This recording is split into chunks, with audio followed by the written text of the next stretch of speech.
lovelies. Well, let's continue the discourse via a comments video, shall we? I appreciate there haven't been as many uploads recently.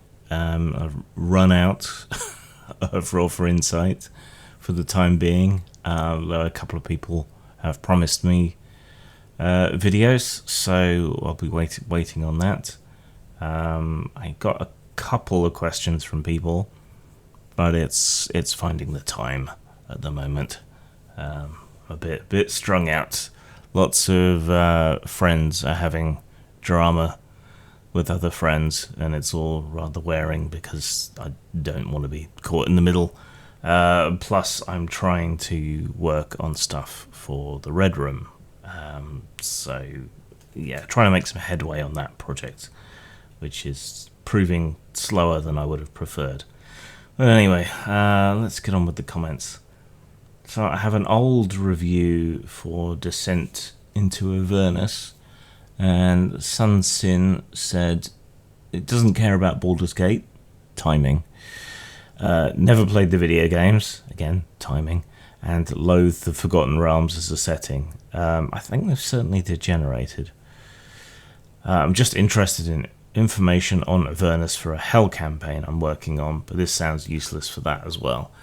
Yeah, you're better off going back to 2nd and 3rd edition material, even 4th edition material in some cases, if you want information on settings. Or there are various online wikis where fans have already put together all the relevant information. It's nice to have it in a book, but if you are actually looking for usable information that you can base your campaign or one shot or whatever on, sadly, very sadly, wikis are better these days than the stuff that Wizards is putting out. So, yeah, unfortunate. I did a kind of stealth video on immigration here in the UK, but many of the same points apply to immigration in any country, really. I gave it a provocative title, despite my history with provocative titles and what happens with those, in the hopes of netting a few far-right and anti-immigration people and luring them into watching the video under false pretenses. It hasn't done very well, probably because everything I've been doing recently has been pure gaming content rather than political content, and probably because anything addressing this sort of issue is bound to get delisted, shadow banned, so on. It doesn't seem to matter which way you come at these things. I don't know why the old Kalergi plan video seems to be free of that, unless people are doing very specific searches, and as a debunking, that one somehow escapes the automated censors, though that hasn't been my experience with other debunking videos, so I don't know. Truffle says, 30 seconds into the video and I'm already assuming this is going to stoke the people who wanted more Kalergi plan grade response content, and the image accompanying the please like, share, subscribe label means I can't watch this at work now. I might just tune in later. She's fully clothed. It's only suggestive. What kind of puritanical workplaces are you all working in? Rob Necronomicon says, I think most reasonable people don't have a problem with immigration. That is, assuming that folks go there to work or are genuine asylum seekers. The problem occurs when you get bad actors who take the piss, even if they're a minority. Career criminals should be deported after they complete their prison sentences, in my opinion. Yeah, to an extent. I mean, the handful of bad actors is why people on disability, for example, or the long-term unemployed also get treated like scum. But the fact that The fact is that there are hardly any people who cheat the system in this way compared to the people who legitimately need it, and it costs more to enforce and to seek out this handful of bad actors than you recoup from getting rid of them. So it doesn't really make economic, social, moral, ethical sense to damn everybody because of a handful of people. The problem we have here in the UK, I think Rob's in Ireland, is that there are no remaining effective legal routes to come into the country seeking asylum, which is why people are resorting to illegal methods of entering the country. There's no such thing as an illegal immigrant per se. Just the method by which you get in, and yeah, they're falling prey to criminal gangs and so on. The answer to which would seem to be the same as it is for drugs and things, in that you open up legal routes, you remove the capability for criminal gangs to make a profit doing this sort of thing, and you process people's asylum applications in a competent and timely fashion. But that doesn't play well to a certain xenophobic base of the Tory party, so that's unlikely to happen. Ensign Redcoat says, a timestamp 14 minutes, the thought of the Tories orchestrating as grand a scheme as population replacement made me projectile snort Yorkshire tea down my nose. Sure, they're evil, but they're also incompetent morons. Yes, well, back to the old question, is incompetent or competent evil worse? It's a good question. Back to the Kalergi plan. Electric Lentil Man, which is the sort of name you'd expect from a hippie, not a fascist, says that this guy is part of the problem. He's been totally brainwashed, which I mean that's my RDA of irony taken care of, I think.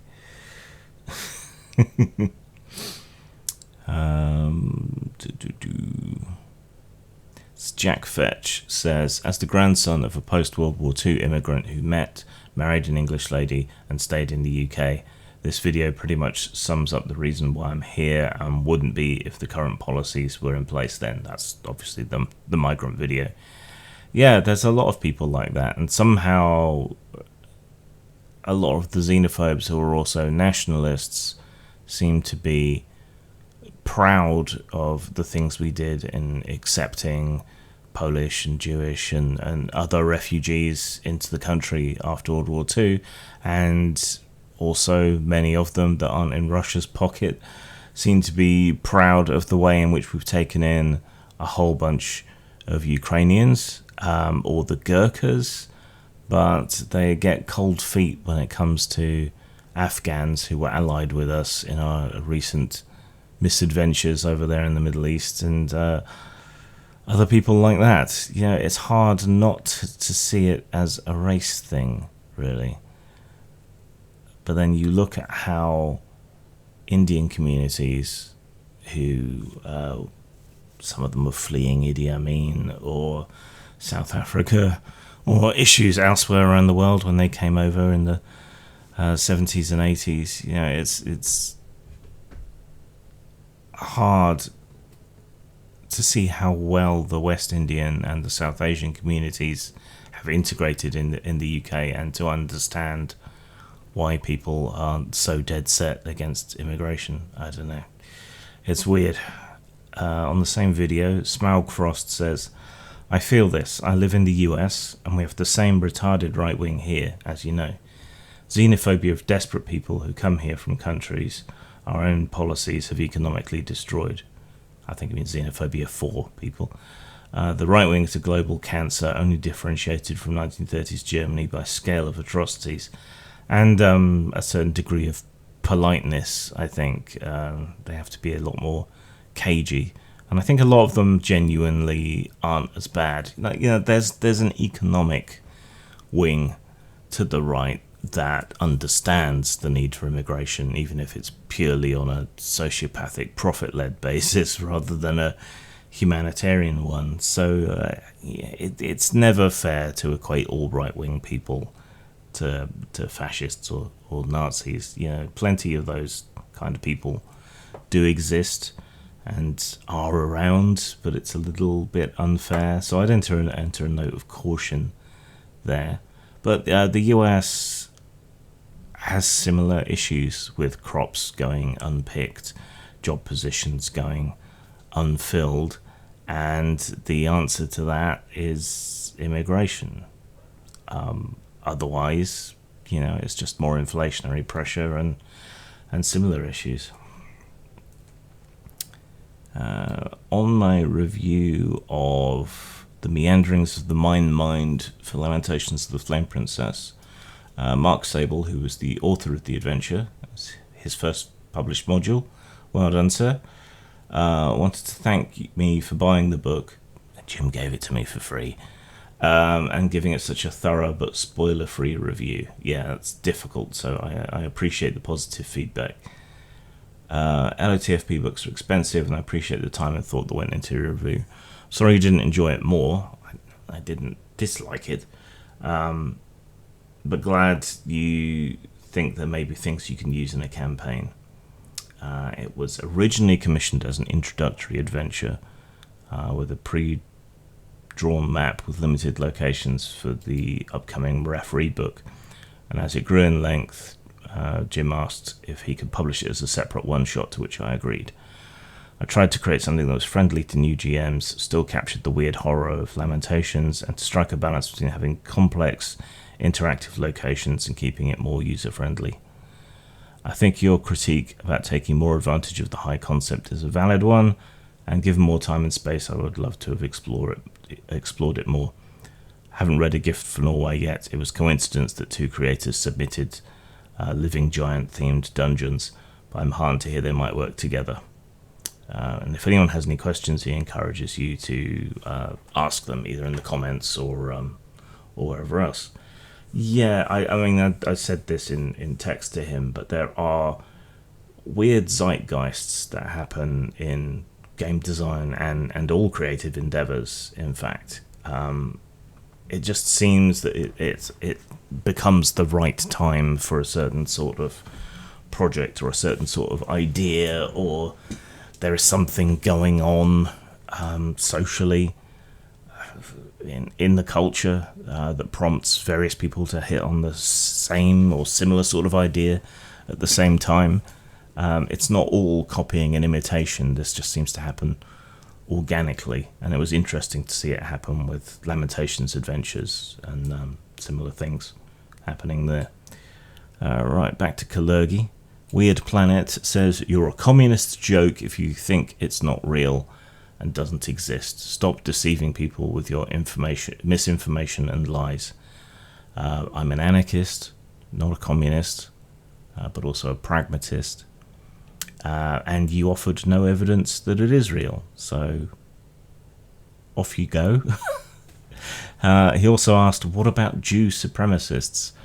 Well, there aren't that many of those, and those people are as bad as me isn't really a terribly great argument, and racial supremacists are shit. I don't really see what that has to do with the Kalergi plan, particularly. He said various other things, but at no point did he offer any evidence whatsoever. On some more of the reviews I did of that Box of Lamentation stuff I got on the Yellow Book of Brekevolt, Dejani says, yeah, I really wanted to love this one as well. Fortunately, I have the imagination and the spare time to homebrew the fuck out of it and make it work at my table. I'll buy it even after watching this review. Thanks. Yeah, I guess maybe I came across a little more negative than I intended to be. I think the world of Jim and Lamentations as a whole, yeah, I support the project, however you want to phrase that. Just too much of the stuff in the new releases just didn't really tickle that Lamentations spot in my brain. I mean, your mileage may vary. My taste is my taste. Reviews are obviously subjective, but we strive for objectivity if we're not arseholes. And yeah, just a lot of the new releases didn't really do it for me, or didn't necessarily feel particularly Lamentations-y. And I know Breckevold was one that a lot of people were really eyeing up. There is plenty of useful stuff in there. I try to make my reviews constructive as possible, but it just didn't hit the mark for me. More on the Kalergi plan. So Danny Bruff says, "Lol, we know media lies to us, but they're telling us our eyes and ears are lying to us now. Lol, there's no level of gaslighting the devil won't try to carry on his work." And that's fascinating, isn't it? How people who fall for one thing seem to almost inevitably fall for a whole bunch of other things.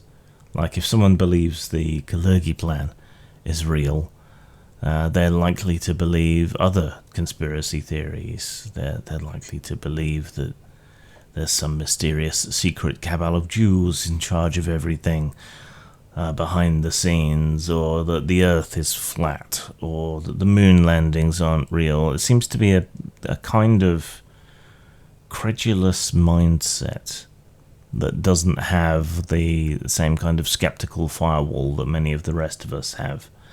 So in this case, you know, they fall for religious nonsense and they fall for conspiratorial nonsense. This idea that, well, it's obvious it's happening, just look, is absurd. It's like when a creationist, when confronted and asked for evidence for God, points at a tree. Look, a tree, as if there couldn't possibly be any other explanation of how a tree might come to be, so to speak. Yeah, it's frustrating and nonsensical. We will try to ignore comments on the comments videos. Another Kalergi plan comment. Wintrask says, "If it isn't real, why did Merkel win the Kalergi Prize in 2010 for opening the borders?" Merkel didn't win the Kalergi Prize for opening the borders, and if I remember correctly, it's not called the Kalergi Prize. He was one of the first recipients because he was pro-European. So, quelle surprise. Again, this is the look, a tree argument, and it can fuck off.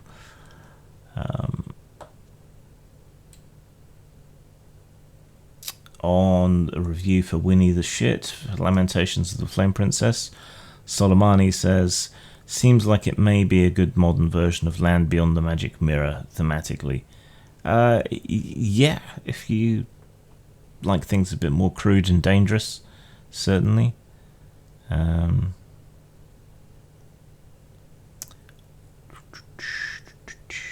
we go.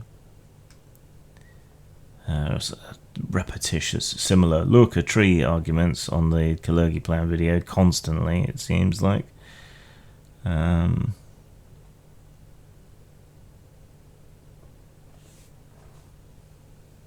So on an old video I made commenting on dark, the shadow dark thing, Stevie Quill says, "I don't know about the safe part." I said it was like a safe version of the OSR, but for what it is, and I think you explained it like a 5e basic, I think it's quite good. It's an approximation of modern rules to the old school feel of gaming, not the other way around. Yeah, I don't know. As for its success, I think it was a great marketing of a niche product with good art, good writing, good aesthetics, and also marketing the fact that Kelsey is not a pedantic asshole. Some people like that, I guess. I still prefer my BX clones, OSE and Lamentations of the Flame Princess, but I've used Shadow Dark to play one-shots with 5th edition crowds, and it went quite well. I think a lot of the heavy lifting for the success of Shadow Dark and other projects around the same time was Wizards consistently fucking up. So I think that has to be taken into consideration. I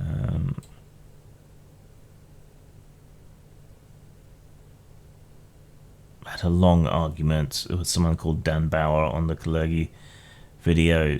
Again, it was look a tree thing. It's all nonsense. I'll read his first comment. Stop lying to yourself. You know what's happening. I want to virtue signal and pretend it's not. Boy, someone doesn't know me. There's a cohesive plan to displace white people in their homelands being carried out currently. Okay, prove it.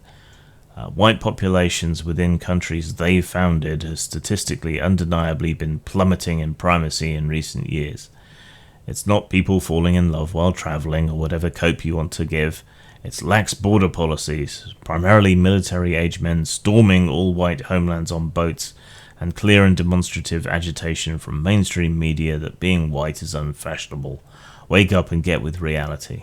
And so we go from my RDA of irony to my LD50 of irony there. Prove it. And maybe actually listen to what I was saying.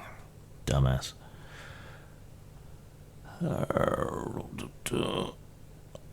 Let's see. More look a tree. On the Yellow Book of Brackevold, Jonathan Frost says, you didn't mention the cover material, the binding, and the thick paper. That's a high-quality book. All the Lamentation stuff is high-quality presentation. And so, past the first couple of reviews in a chain of reviews, I don't generally bother commenting on the high level of quality because it's a given. But I'm not specifically talking about this product or any of Jim's products necessarily, but nicely bound mediocrity is still just nicely bound mediocrity. Poorly bound brilliance is still brilliance. So I don't think it's that important. I don't think it's the most important thing about a game, and if I failed to mention it, it's because I'd already mentioned it about other books. Jack Fetch says, I always think these work better as a base of operations rather than an adventure setting with the occasional downtime backstory interaction. Jumping off points for hex crawls or something, or for a more structured sort of play. It'd probably work better for that sort of thing.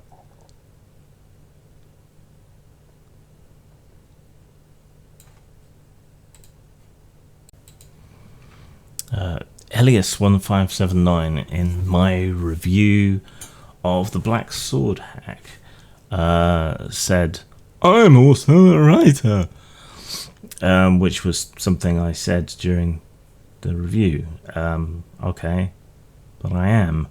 I have over 100, well over 100 at this point, I think, RPG products to my name. I've written a collection of short stories. I've written a full-length novel.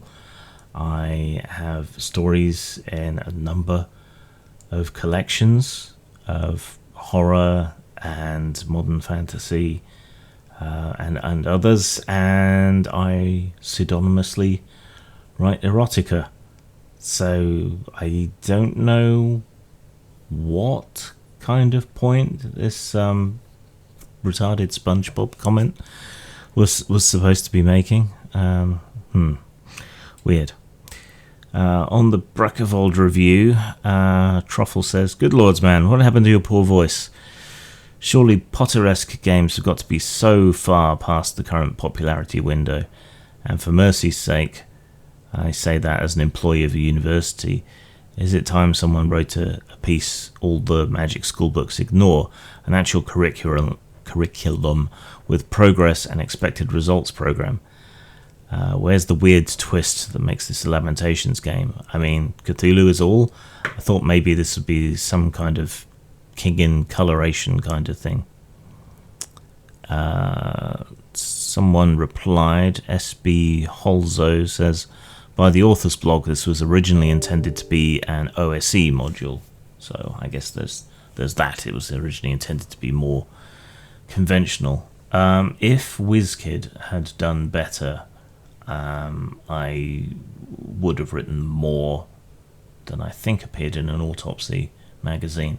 I would have written more on Cantrip Comprehensive, which was like, what if a wizard school was an inner city comprehensive school rather than a posh private castle school.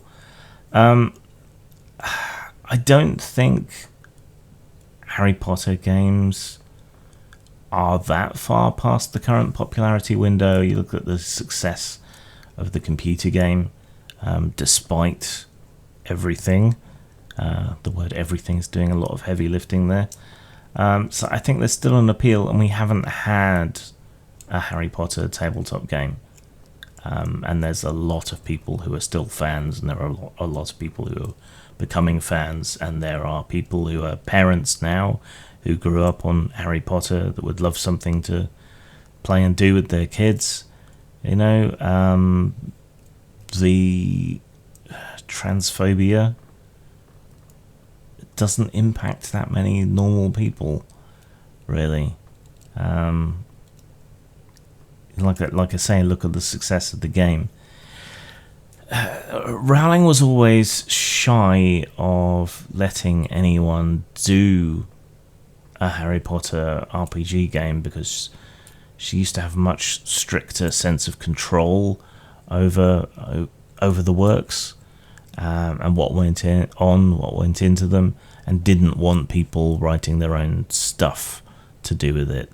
That attitude seems to have softened since, so there might be a chance for somebody to do a Harry Potter RPG now after the computer game. The question is whether anyone would want to.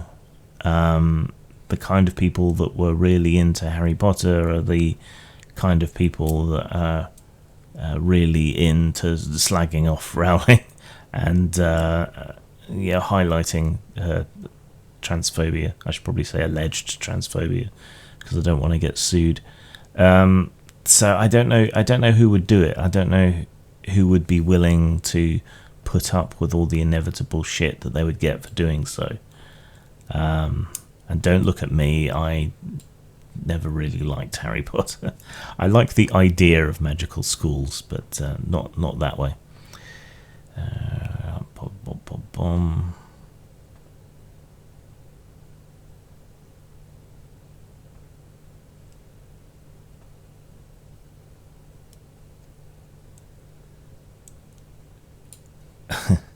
Okay. On the review for Meanderings of the Mind, Dr. Pat says, I think you're a scumbag for reviewing all of this before anyone has had a chance to play them, just based on a read-through. Run it and then tell me what you think. I reviewed them because I was sent them to review, and after they had been available at a couple of conventions, so people had a chance to play them. And when I was reviewing them, I was doing so in a way that does not spoiler them. So go stick your head in a pig.